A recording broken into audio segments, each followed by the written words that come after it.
Hi, and welcome back to another episode of Epic Review for You. Today we're going to be reviewing Seraph of the N, Episode 5. Let's go. So, the beginning of Episode 5 starts off with the Vampire Council, and we are getting dropped a lot of information, a lot of plot in the last couple of episodes. Definitely today is one of those episodes. There's different classes of vampires. Almost reminds me of the medieval times. There's noble vampires, there's different level of noble vampires that have influence. And as we're seeing power, the queen seems like she has a lot more power than the other vampires as well. During this council, it seems like they have a lot of things to talk about. One of the things that shocked me was that not that the humans were their enemies, but the fact that they are almost treating humans as the bad guys here. The plague that happened 8 years ago, apparently, at least on the surface, doesn't sound like it was caused by the vampires themselves. They didn't give us very much more information, but that was a nice little fishhook for us, that they said specifically something along the lines, we don't want to happen 8 years ago to happen again. And as a result of that, the queen, she declares war on all of the human race. During this time, we get to see the cool new Mika. He's no longer that little soft blonde kid who's crying and trying to help everyone out. He's kind of this cool Avenger type. He's wearing the all-white cloak, man of few words, and he mentions that he's gonna rescue you. Not you, but the character you. So what I'm thinking is happening is that he has some sort of secret plan. That he's not exactly with the vampires, but he is a vampire himself. And what we see a lot, and I'm going to get into the rest of the episode, but I've noticed the episodes leading up to this, it's a lot of parody.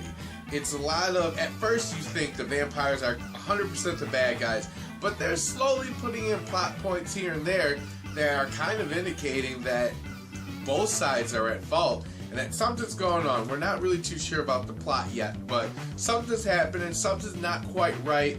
Not everyone is completely innocent or completely guilty at this point. We exchange one meaning for another. This time we are in the human demon army military. We are in the room with Garen, who I absolutely love as a character. I think he's a great mentor for you. And Garen is very disrespectful at this meeting. He is just not having it. He is just not hiding the fact that he doesn't want to be there and is rude. And before you think that he's just a bad guy, it turns out there's some classism happening on the human side. The big clan that runs the military completely is the Hiragi clan. Garen is from another clan, a lesser clan, and pretty much you get the impression that the Hiragi clan actually runs everything in the military and that he's really there just to be there. Why act bored? Why act interested when you're not? Why act like your opinion counts when it really doesn't? So I like that. I applaud that. He's a cool character and he wasn't going to take that. So right after the meeting, Yu surprises Garen and kind of just tackles him outside. Well, he doesn't even get close. Garen catches that axe kick out of nowhere and puts him down. But Yu is like, hey, when are we going to get these weapons? I can't wait to kill vampires. Garen's pretty amused by it. We're seeing a lot of similarities between Garen and Yu. I'm liking the fact that he's Yu's mentor. Occasionally, you might notice that you catch Yu talking about Garen, but it almost sounds like he's referring to himself.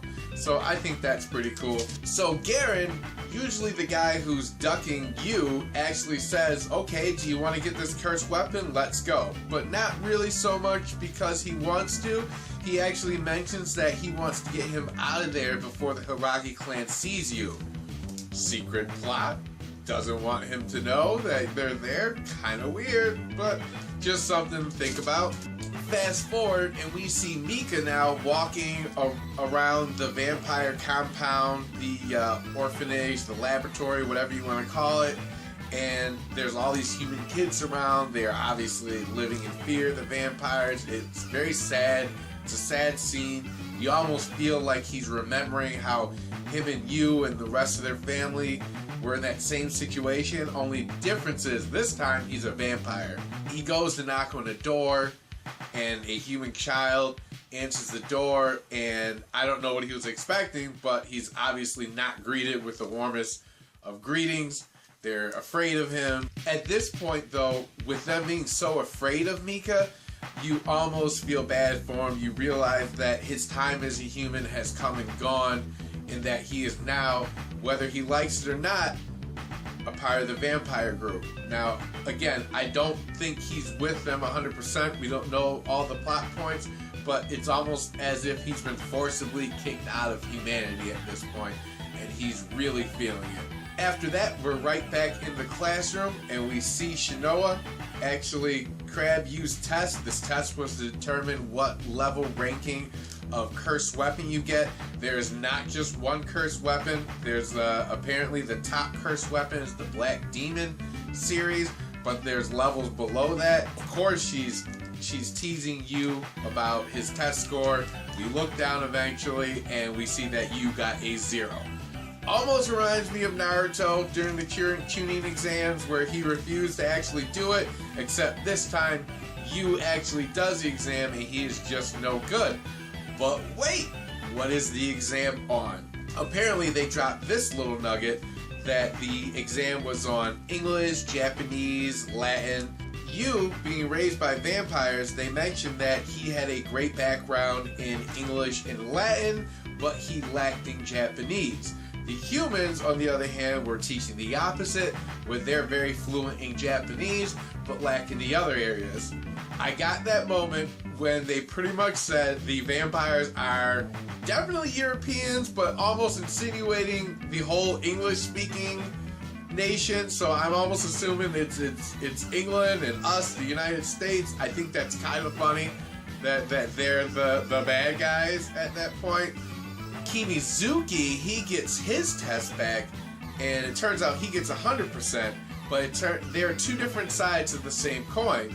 Yu is very proficient at English and Latin, as where Kimizuki is very efficient at Japanese. So it's almost like they need each other. It's almost like they're two sides of the same coin, and you can call it right now. You're seeing the plot points. These guys are going to be on the same team. I can't wait. They're really similar. Get over your differences, but it feels like they're two sides of the same coin. They're gonna fit really well with each other.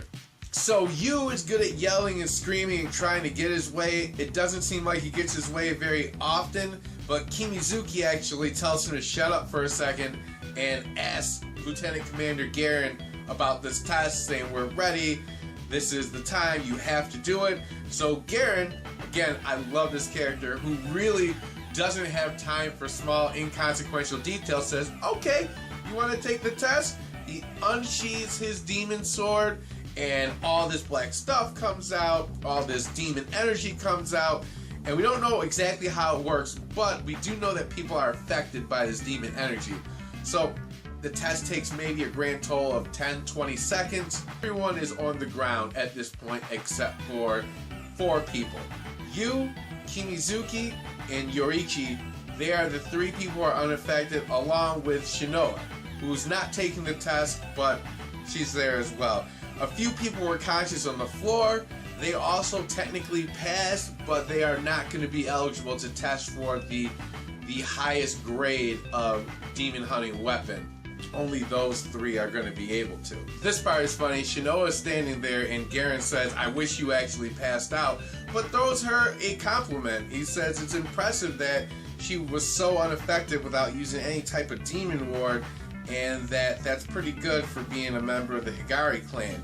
So now we're finding out that Shinoa is a part of that clan that actually runs the military. Another plot point. Even funnier, Yoichi is the one that does the best on this test. Everyone has different degrees of being comfortable, but he looks like there's no test happening at all.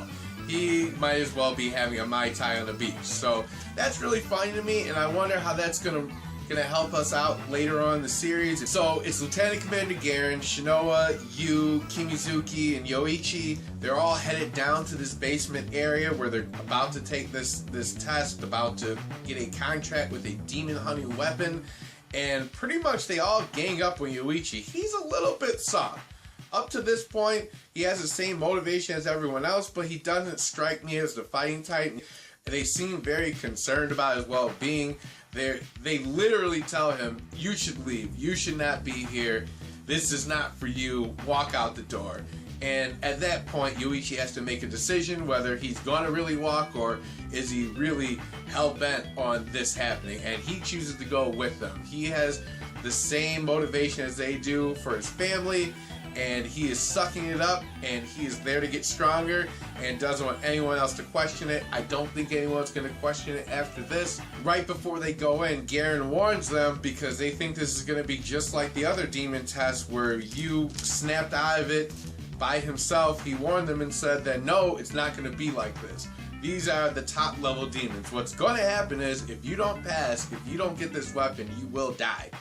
And if you don't die, you will be turned into a demon, in which case Garen will then kill you. So he pretty much says, you're going to die regardless of what happens. No need to worry at this point. If you're on, you're on. If you're off, you're off. Let's go. How the contract ceremony works is that you literally touch the weapon that you're most drawn to, and the ceremony starts immediately. Battle, whatever's going on with that. So there's not much to it there.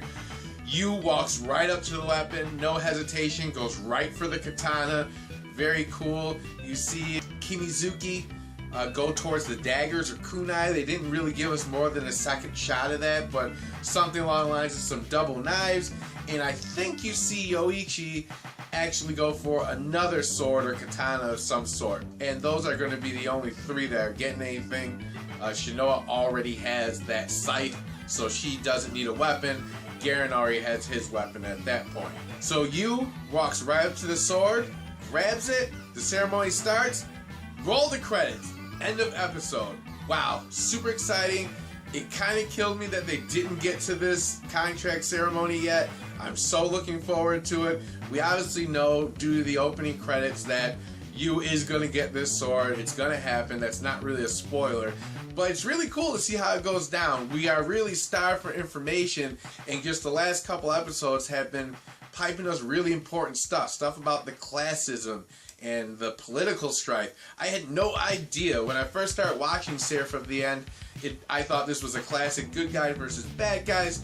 The vampires were clearly the bad guys, but now there's a lot of ambiguity out there. Now I can see that there's bad in the humans and there's bad in the vampires, and the story is actually something right in the middle. I'm really curious about how it's going to end and what's going to happen, but that's it for this week. Comment down below. Did you like the episode? Did you like the cliffhanger? What are you looking forward to? Seems like this is going to be a really great series, and I'm digging the animation. It looks gorgeous. Remember, if you like this video, hit like or subscribe. I would really appreciate it.